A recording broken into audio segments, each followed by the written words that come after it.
శ్రీనివాసరావు గారు మళ్ళీ వస్తాను మీ దగ్గరికి. మనతోటి సయ్యద్ రఫీ గారు ఉన్నారు, తెలుగుదేశం పార్టీ రాష్ట్ర అధికార ప్రతినిధి. రఫీ గారు గుడ్ ఈవినింగ్ అండి. గుడ్ ఈవినింగ్ అండి. సో రఫీ గారు, వినుకొండ నియోజకవర్గంలో ఇద్దరు వ్యక్తుల మధ్య జరిగినటువంటి ఆ కక్షపూరితమైన వాతావరణం నిన్న మారణ హోమానికి దారితీసింది. ఓ వ్యక్తిని అత్యంత దారుణంగా ఒక వ్యక్తి చంపటం. ఇద్దరు కూడా మైనార్టీ సామాజిక వర్గానికి చెందినటువంటి వ్యక్తులు. అయితే వారిద్దరికి చెరొక పార్టీ రంగు పులిమి, ఇది రాజకీయ కక్షలుగా దీన్ని ప్రమోట్ చేస్తున్నారని చెప్పేసి స్థానికంగా కూడా చర్చ జరుగుతూ ఉంది. అయితే ఈ విధంగా మాట్లాడిన ఎస్పీ గారు కానీ, అదేవిధంగా స్థానిక ఎమ్మెల్యే కానీ, అదేవిధంగా ఇప్పుడు మాట్లాడుతున్న వినుకొండ నియోజకవర్గ జనసేన నాయకులు కానీ, ఇది వ్యక్తిగత కక్ష, దీనికి రాజకీయ రంగు పొలమొద్దు అని చెప్పేసి చెప్తా ఉన్నారు. హంతకుని ఖచ్చితంగా శిక్షిస్తామంటున్నారు. ఎలా చూడాలి ఇలాంటి దురదృష్టమైనటువంటి చర్యలు రఫీ గారు? నమస్కారం బ్రహ్మనాయుడు గారు, మీకు అలాగే ప్యానల్లో ఉన్నటువంటి మిత్రులకి, ప్రైమ్ లైన్ వీక్షకులకు శుభసాయం. సార్, జగన్మోహన్ రెడ్డి శ్మశానంలో బొగ్గులు ఎరుకునే పనికి ఒడిగట్టారు. వాళ్ళ పార్టీ నాయకులు ఒకళ్ళు చంపుకునే స్థితికి వెళ్ళిపోయారు. ఒకళ్ళ రాసలీలు ఒకళ్ళు బయట పెట్టుకునే స్థితికి వెళ్ళిపోయారు. ఒకళ్ళ అవినీతి ఒకళ్ళు వెలికి తీసి బయట పెట్టుకునే స్థితికి వెళ్ళిపోయారు. జగన్మోహన్ రెడ్డి అనేటువంటి ఒక ముఖ్యమంత్రి ఈ రాష్ట్రంలో నరమేధం జరిగిన, రేపులు జరిగిన, లూటీలు జరిగిన, భూ ఆక్రమణలు జరిగిన నోరు మెదపని వ్యక్తి. అనేక సంఘటనలు, అనేక ఉదంతాలు. సుబ్రహ్మణ్యం అనేటువంటి ఒక దళిత డ్రైవర్ని చంపి డోర్ డెలివరీ చేశాడు అనంతబాబు. అప్పుడు ఏమైంది? జగన్మోహన్ రెడ్డికి రాష్ట్రపతి ఈ దేశంలో ఉన్నాడు అనేది గుర్తు రాలేదా? మాచర్ల గ్రామం నుంచి పిన్నెళ్ళు చేసినటువంటి అరాచకాలకి 100 ముస్లిం మైనార్టీ కుటుంబాలు ఆ ఊరు విడిసి తలా ఒక చోట తలదాచుకున్నప్పుడు ఈయనకి సామాజిక న్యాయం గుర్తు రాలేదా? లా అండ్ ఆర్డర్ గుర్తు రాలేదా?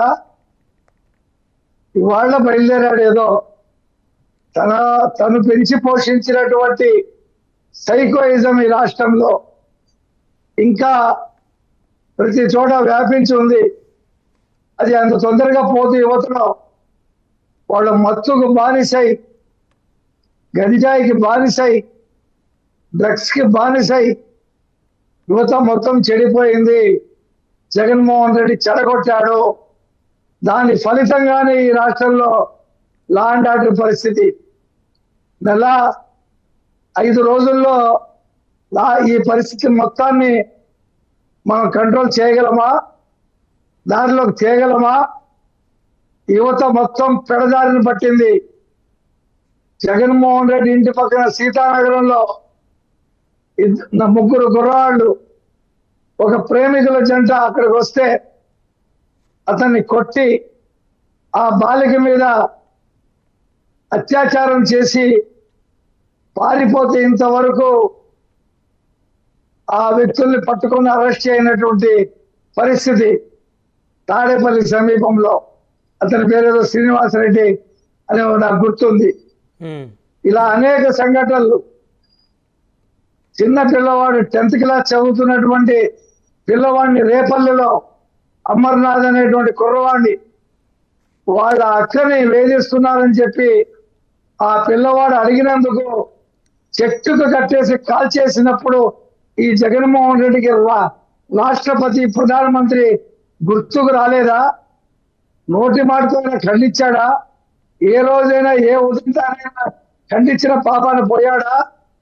ఇవాళ తగుదనమ్మా అంటూ బెంగళూరు నుంచి పరిగెత్తుకొని వస్తాడా? వచ్చి అక్కడ శ్మశానంలో బొగ్గులు ఎరుగునే పని చేస్తాడా? అక్కడ 144 సెక్షన్ ఉంది. వినుకొండలో ఇందాక ఎస్పీ గారు చెప్పాడు. 144 సెక్షన్ లో ఎలా వెళ్తాడు? ఏం చేస్తాడు? ప్రజలు అసహించుకుంటున్నారు. అతన్ని చీత్కరించారు, తిప్పి కొట్టారు. అయినా సిగ్గు ఎగ్గు అంటే లేకుండా రఫీ గారు వెళ్ళకూడదా? ఒక మాజీ ముఖ్యమంత్రి ఈ ఘటన జరిగిన ప్రదేశానికి వెళ్ళే హక్కు లేదా? ఒక శాసనసభ్యుడిగా ఉన్నాడు ఆయన మళ్ళీ. 144 సెక్షన్ లో ఉండి రెచ్చగొడతాడా? ఇంకా ఉమ్, వెళ్ళి 144 సెక్షన్ ఉండగా ఆ ఊర్లో శాంతి భద్రతలు కాపాడొద్దా? ఇతను చేసేదేంటి? ఉమ్, హెలికాప్టర్ వేసుకుని నెల్లూరు వెళ్ళి పిన్నెల్లి రామకృష్ణారెడ్డిని అడ్డంగా ఎలా సమర్థించాడు? ఈవీఎం పగలగొట్టిన తప్పు లేదని మాట్లాడాడు. ఉమ్, అతను సౌమ్యుడు అన్నాడు. అతన్ని 307 అతని మీద ఎవరు పెట్టారు? ఎన్నికల సమయంలో ఒక సిఐని చంపబోతే అతను పెట్టాడు కేసు. కోలుకున్న తర్వాత తెలుగుదేశం వాళ్ళు ఎవరు ఎట్లా సిగ్గు ఎగ్గు లేకుండా నెల్లూరు వెళ్ళి మాట్లాడినట్టే ఈ రోజు వినుకొండ వెళ్ళి మాట్లాడతాడు. మా ప్రభుత్వం చూస్తూ ఊరుకోదు. ఇతను రెచ్చగొడితే మేము చూస్తూ ఊరుకోం. ఉమ్. ఇవాళ అతను ఏంటో అనుకుంటున్నాడు. ఎన్నికల అనంతరం మా పార్టీ కార్యకర్తల్ని ముగ్గురిని చంపారు వైసీపీ నాయకులు. కర్నూలులో, నెల్లూరులో. మీ పార్టీ వాళ్ళు ఎవరు చంపలేదా? ఏమండి? మీ పార్టీ నాయకులు ముగ్గురిని ఎన్నికల తర్వాత చంపారు వైసీపీ వాళ్ళు అంటున్నారు కదా. మీ పార్టీ వాళ్ళు ఎవరిని, వైసీపీ వాళ్ళని ఎవరిని ఏం చేయలేదా? మేము ఎవరిని చంపలేదు.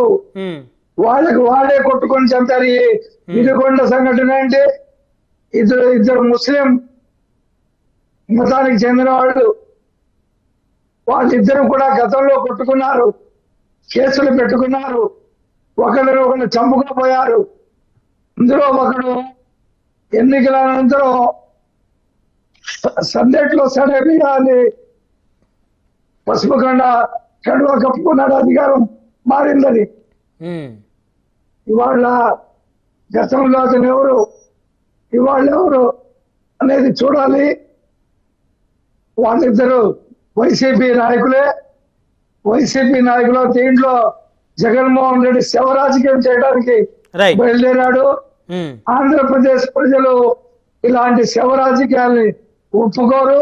రైట్. తిప్పి కొడతా అతనికి అవకాశం ఇచ్చే మా ప్రభుత్వం ఆ అవకాశం అతనికి ఇవ్వదు. రైట్. మళ్ళీ వస్తాను రఫీ గారు. మనతోటి చంద్రగిరి యేసరత్నం గారు, వైఎస్ఆర్ కాంగ్రెస్ పార్టీ సీనియర్ నేత, ఎమ్మెల్సీ, అదేవిధంగా మాజీ డిఐజీ గారు జాయిన్ అయ్యారు. రైట్. యేసరత్నం గారు, మీ దగ్గరకు వచ్చే ముందు ఒకసారి ఆంజనేయ రెడ్డి గారితో మాట్లాడదాం. ఆంజనేయ రెడ్డి గారు భారతీయ జనతా పార్టీ సీనియర్ నాయకులు. గుడ్ ఈవినింగ్ అండి. నమస్కారం, అందరికీ నమస్కారం. చర్చలో పాల్గొంటున్న పెద్దలందరూ కూడా నమస్కారం. సో ఆంజనేయ రెడ్డి గారు, నేను ఒకటే స్ట్రైట్గా, మీరు దాదాపు 40 సంవత్సరాల నుంచి రాజకీయాలు చూస్తూ ఉన్నారు. దాదాపు 30 సంవత్సరాల క్రితం ఎమ్మెల్యేగా పోటీ చేసి దాదాపు ఒక 250-300 ఓటుతో ఓడిపోయిన పరిస్థితి.